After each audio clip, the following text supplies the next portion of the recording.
Hey, what's good? I'm professional shooting coach Colin Castello with Shotmechanics Basketball, and today I'm going to give you a 5-second hack using an old rubber band to help you instantly optimize your shooting release.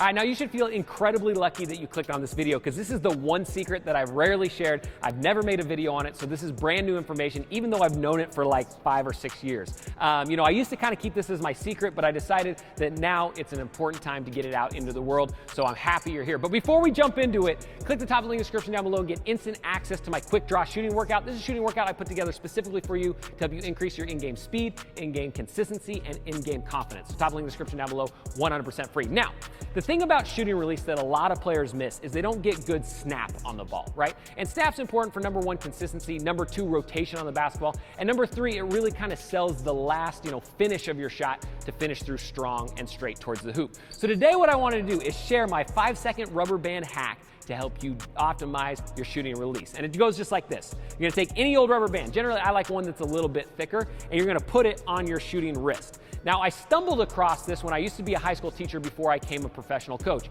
I used to have to stand in the hallways in between class periods and watch kids go back and forth. And so I always had rubber bands on me, and I just kind of have them messing around on my wrist. I'd be doing this sort of stuff, just kind of playing with them. And then one day I stumbled across a configuration on my hand with the rubber band that helped me optimize a shooting release. Now, all you got to do is this. So you're going to hold your hand straight out. You're going to grab the bottom of the rubber band like this, and then you're going to pull it out and loop it around whatever dominant finger you release with. So if you're an index finger shooter, you're going to put it on your index finger. If you're a middle finger shooter, you're going to put it on your middle finger. That's what I like to do. And if you're a split finger shooter, you're going to loop it over both fingers just like that. So basically the rubber band's going to come up your palm, loop around the back of your fingers. Now, this is where it's incredibly important. When you loop it around the back, you'll notice that you can lock your wrist, and as you flex forward, the rubber band pulls it and snaps it down. One of the biggest mistakes and misconceptions that players make is they think on their follow through, they need to have all of their fingers down towards the ground, right? We've heard like the gooseneck follow through or the hand in the cookie jar. But what a lot of people don't realize is that actually makes for a ton of tension in your wrist. And so to really get truly great snap, if you notice the best shooters on the planet, guys like Steph Curry, most of the time only their dominant finger is down. So Steph Curry's a middle finger shooter. You'll notice he finishes more like this, and the rest of their fingers are up just slightly. That allows them better snap. It allows them better release. So by pulling this rubber band up around your dominant finger, when you pull, it automatically pulls that one finger down, and your rest of your fingers are nice and soft, right?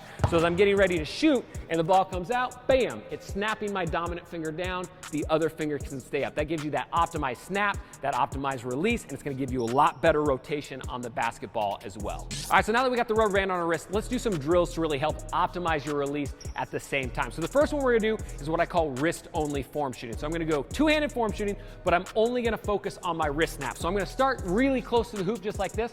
I'm not gonna load my body, I'm not gonna do all my motion. All I'm gonna do is I'm gonna start at my set point with 2 hands. I'm gonna start by locking my wrist, putting my dominant finger in the center of the basketball, and then on each shot, all I'm gonna do is just snap that wrist forward, getting that nice perfect release and rotation. And what I love about the rubber band, I can already feel that was a phenomenal snap on my wrist. So each time we're working on getting that wrist to snap straight down and really keep you accountable. That's another reason why I love the rubber band, is a lot of players when they shoot, they twist out to the side or out to the side. The rubber band forces your wrist down every single time. It's awesome muscle memory. It's an awesome way to kind of make sure that you're getting the right reps. So wrist only form. Again, we're not loading our hips. We're not doing a bunch of this stuff with the ball. We're starting right here, straight-legged from our normal shooting form, and we're snapping it off just like that. All right, so the next drill we got to really work on locking that wrist, snapping the wrist, and quick release is what I call loaded pull-up. So all we're doing, you can do this drill at any level, however far out you want to do it, but I'm going to load my hips down like I'm getting ready to shoot, and I'm going to dribble 5 times with my opposite hand. So if I'm right-handed, I'm going to dribble with my left hand. All we're working on getting it to our wrist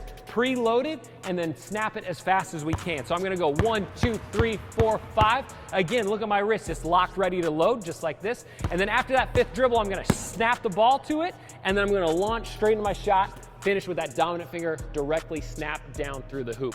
Gonna get my own rebound, come back and reset. Same thing, 1, 2, 3, 4, 5, snap. Nice and quick onto that jump shot. We're locking the wrist early, snapping the wrist quick, getting that perfect follow through.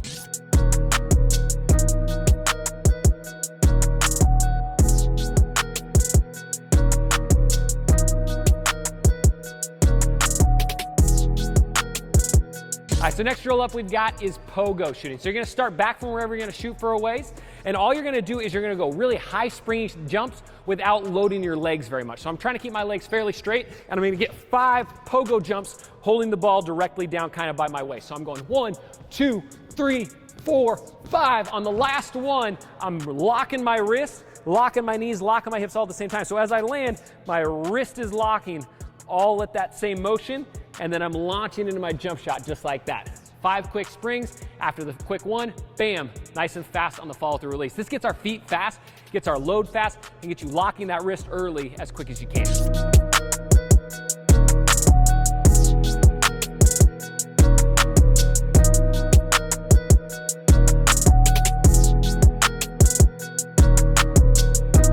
And don't forget, if you want to make sure that you get the right in-game reps, click the top of the link in the description down below. Get free instant access to my quick draw shooting workout, 100% free for you. And if you're new to Shotmechanics, click the subscribe button, head to the comment section down below, leave me a comment, let me know what sort of video you want to see next. Again, this is a channel for the people, by the people, so leave it down below and hopefully we'll be able to get to it. And again, my name is Coach Colin Castell with Shotmechanics Basketball. Thanks for watching, and until next time, splash on.